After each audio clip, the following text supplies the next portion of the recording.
absolutely always the client comes first.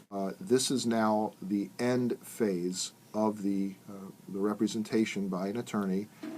A settlement is reached, but before I even get to the dollars and the handling, the physical handling of the money, I have to offer some information about the settlement of the case. And we can always go to court and the jury gives you an award or a judge gives you an award. That's what you get.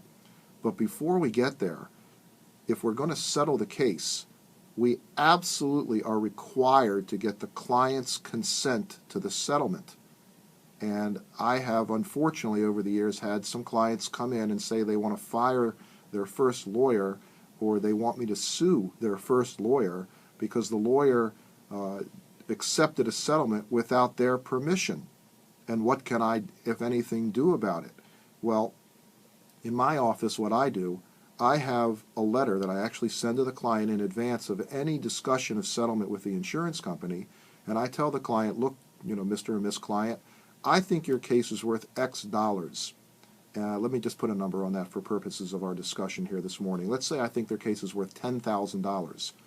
In my letter, I tell them that in order to get the $10,000, I'm going to tell the insurance company I want 21 or 22 or 23,000, and that leaves room for me to negotiate. Then I send that letter to the client, and I actually spell out in that letter that if we get that $10,000, this is what's going to happen.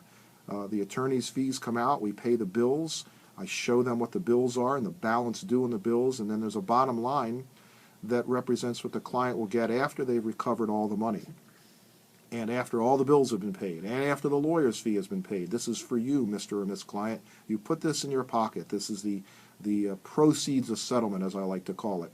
So I send that letter to the client, and I require that they sign that letter or come talk to me if they disagree. If they disagree, that's fine. Come in, tell me, or call me on the phone. What's going on? Why don't you agree with my evaluation? I don't pretend to know everything, but for the most part, I read the case very thoroughly. I understand what's going on, and with my hopefully good experience, I'm able to evaluate the case and give my client a recommendation and advice as to what amount we should recover reasonably.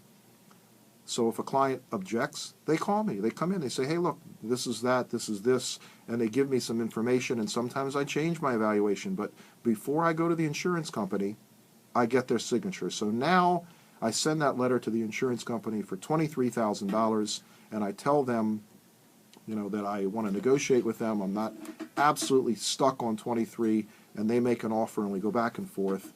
And if I can get $10,000 or more, then I know that I have in writing my client's permission to accept that settlement, and I can go forward and do that on their behalf.